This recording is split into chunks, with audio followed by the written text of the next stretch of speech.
Okay, Michael, here's a question that came in recently.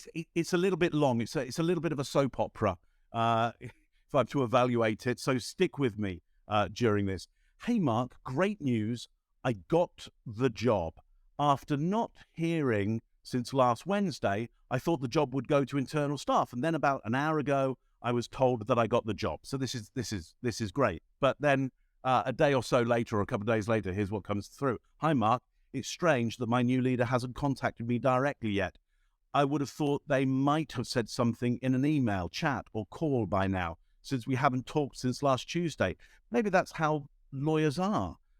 I did find it funny. They said several times that they're a very direct person, but they weren't on camera and haven't communicated with me yet. Strange, but I'm still totally thrilled to be navigating away from my previous leader.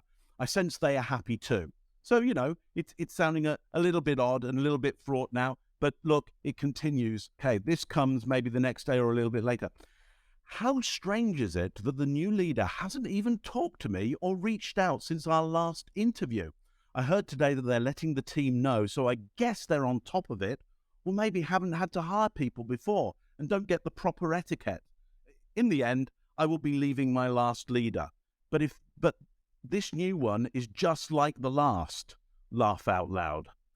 So, Michael, I hope you get the sense of that particular little soap opera. We all know how fraught and difficult these things can feel. But what's your take on this? What advice would you be giving somebody who's coming with this scenario to you? It's really hard because at one point in my career, I would have said, hey, you can judge the firm by the recruiting.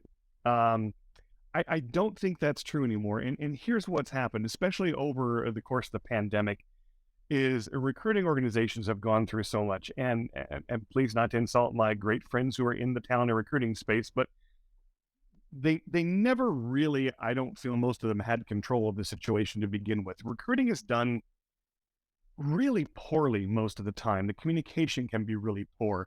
And they have a job to do. They're going through a lot of different candidates. There's a lot of different philosophies and roles that people in the recruiting team themselves play. And so first thing I would do is I would tend to hold my judgment back a little bit and say, okay, I'm not quite sure what's going on. Now, if there's something that's been promised to me and I don't get it, then I'm going to say, okay, I'll follow up on that and reach out and say, and I'll give them the benefit of the doubt. Did you have the right email? Wanted to make sure maybe I missed it. That's perfectly okay. I think what could be dangerous for this person here is that they appear to have a small basket of shoulds around recruiting. They should do this. The boss should say that. They should approach it this way. When they say they're direct, that means they should do this. Anytime I hear myself using the word should, it's a little bit of a light that goes off for me. It says, okay, what assumptions am I making here? And is it fair to make those assumptions? So in this case, and you just happen to mention it sounds like it's a law firm or a group of attorneys they're working with. The attorneys that I worked with can be all over the map with demands that kind of fluctuate all over the place. And some of them, while they're really good in a courtroom or in a brief, are not that good in the one-to-one communication or understanding what people's expectations are. In fact, they often work from their own set of expectations. So I think that what this person needs to do is look at where are they falling short on my shoulds and where are they falling short on things they actually said they would do. And if it's happening really over here, personally, I wouldn't worry a whole lot about it just yet. If it's happening over here, that's what I'd be following up on initially. So these are the thoughts that first come to mind, but I know that you've been looking at this question since it was sent to you. What else do you think might be happening here or might be an approach to take? My blunt question in this is, how is this new relationship already feeling like an old one that you were trying to get away from?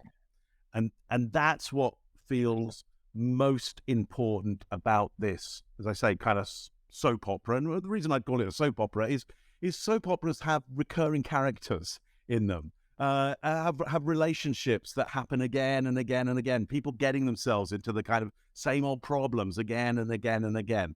And look, I have no problems with people's behavior. There's no bad behavior, just results that you wanted or didn't want.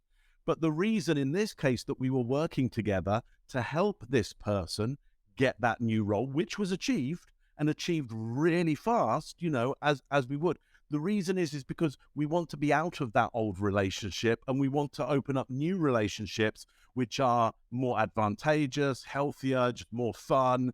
Everybody gets a better deal out of it. The world's a better place. And this one worries me that it's a cycle of behavior.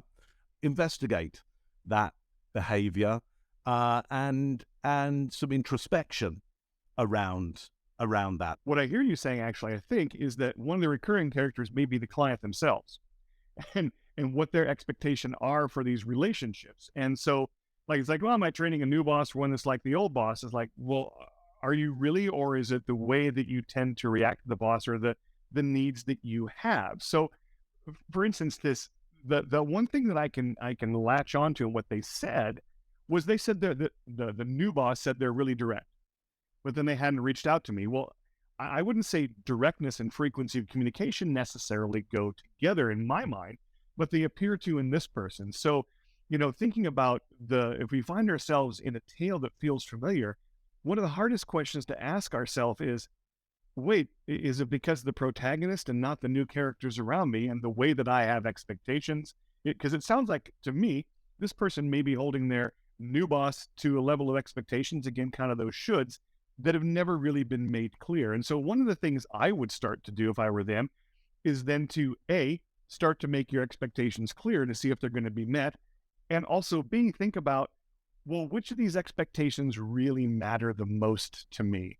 Look, if this is useful for you or interesting for you, you like this conversation, let us know down below. But most of all, if you've got a thought, a comment, a question, a burning issue that you'd like our answers on, our thoughts on, stick those down below. Or if it's a little bit sensitive, just DM it to us and we can tackle it there. Good to see you all.